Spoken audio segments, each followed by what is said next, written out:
So let's unpack the latest developments in the case with legal expert Nthabiseng Dubazana, who joins us live via Zoom right now. Nthabiseng, there's been so many questions and few answers, as it were, right? Let's talk about just the confusion of Thabo Bester's legal team saying, according to them, they had not agreed for him to appear virtually. Why was that even a thing? I actually am not quite sure why it was actually a thing, because remember, if the correctional facilities cannot bring the accused to court, they inform the NPA of this situation. And then the NPA is the one that has to organize for the virtual hearing and all of those things. There really is no need per se to inform the defense attorney that your client will not be present within the courtroom. The bottom line is that the accused person was present, albeit virtually.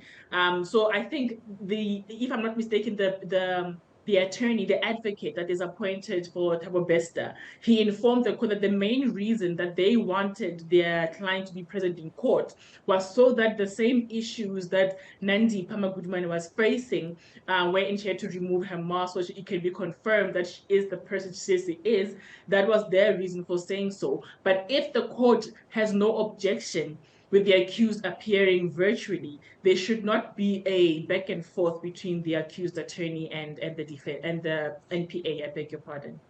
And as things stand now, Nthabiseng, are we going to see them in person in court on the 20th of June? So it seems when it was postponed today, when I last checked in, the argument was for the state to say that on the next occasion, the accused can be brought within the courtrooms, because the defense attorney was saying the matter should be rolled over to tomorrow, so that the accused can be in court to deal with the interlocutory proceedings, so that the court can confirm that the accused is the accused. So the state is saying that can still be done on the next court date. There's no need for the matter to be rolled over for this particular reason. So even when Thabo Bester himself left the processes virtually, he indicated that he wants to be present in court. So therefore, if the correctional services and the state can fill in, is it the J50 form? I forgot what the J number is, wherein they make a request, the requisition for the accused to come to court, then he'll be present in court. So it's just up to the state to ensure that the requisition is filled in and sent to the prison before the matter is heard. And was this unprecedented, Nthabiseng? I mean, has this sort of thing happened before at the scale and the height of this case and just all the public interest to have the accused appear virtually and then say they'll appear in person? Has something like this happened in a South African court before? Do you know? Yes, it's happened more often than not. It happens actually all the time. Even before we had issues of load shedding and all of those things, the courts sometimes agree or are amenable to the accused persons appearing virtually if the correctional services also make an application and say that based on their incapacity, maybe they don't have enough transport for the accused to come, or perhaps the matter is just for postponement and the court is just too far. Can the postponements be dealt with by virtue of visual postponements? Actually, a number of regional court matters are dealt with virtually in most cases, because we're dealing with sometimes rape of a minor, and then the minor doesn't want to be in the same room as the accused person, and then they can either have the minor in a different courtroom and appear visually into the court, or keep the accused person at the correctional services and then they can log in virtually. So this is nothing new, really.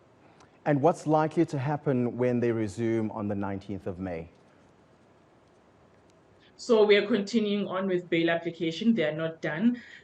So more evidence is going to be laid, more cross-examination from all the attorneys that are present before the court to clarify. So since this bail application, if I'm not mistaken, is now falling under a Schedule 5 bail application. If I'm mistaken, I do take that back. But then they have to show that it is within the interest of justice that they are released out on bail. So now what is happening is the defense attorneys are basically poking holes, and the reason is that the IO is set forth to the court why the accused persons should not be left out, released on bail. So it is going to be a continuation of that come the next date. And as things stand, technically speaking, from your legal mind, what's likely going to happen for Dr. Nandipha Magudumane and Thabo Bester? So we need to firstly hear for Nandipha, what is this new information that has come forth, because it will determine what's going to happen with her case going forward. So that one is just a matter of question marks. We have to wait and see what's going to happen. And then for Thabo Bester, if he's actually going to continue with his application for bail, that is not going to succeed at all. The main reason would be that he's currently incarcerated, so it will be of no benefit that he is granted bail, because he will still be remanded into custody in any event. So we will wait to hear what it is the intention of the attorneys that have been appointed. Are they abandoning bail? And if they are, then it means that we have to wait for all these bail proceedings to be done, because they're all co-accused in this matter. Then we take it forward, unless, of course, the state makes the decision to do a separation of trials, wherein perhaps Thabo Bester is dealt with on his own, and Nandipha is dealt with on her own, and then the accused persons before the court today are dealt with on their own, only based on the kinds of charges that they're facing right now. Given the interest from the public on this case and the severity of the charges, do we know when, or how much rather, the judge is likely to set the bail at for Thabo Bester and Dr. Nandipha? It can range from anything between 500 rand to 1 million. So the court has discretion in how much bail can be set. Obviously, like you said, based on the interest of justice, public perception, and also the constitutional rights of the accused persons. So those are the things that the court has to weigh when they finally give an order on whether or not to grant bail. And then the amount to secure the attendance of the accused will then be determined as such. Remember, bail money that is paid is to ensure that you will keep coming back to the matter, because if you fail to come back, that money will be forfeited to the state and you will not be able to retrieve it, because once the matter is finalized, you have the right to retrieve your bail money and then it goes back to you. So that is the purpose of making bail money so high, to ensure that you're going to come back so you can claim it back. Nthabiseng Dubazana, thank you so much for your time this afternoon. She is a legal expert speaking to us here on Today.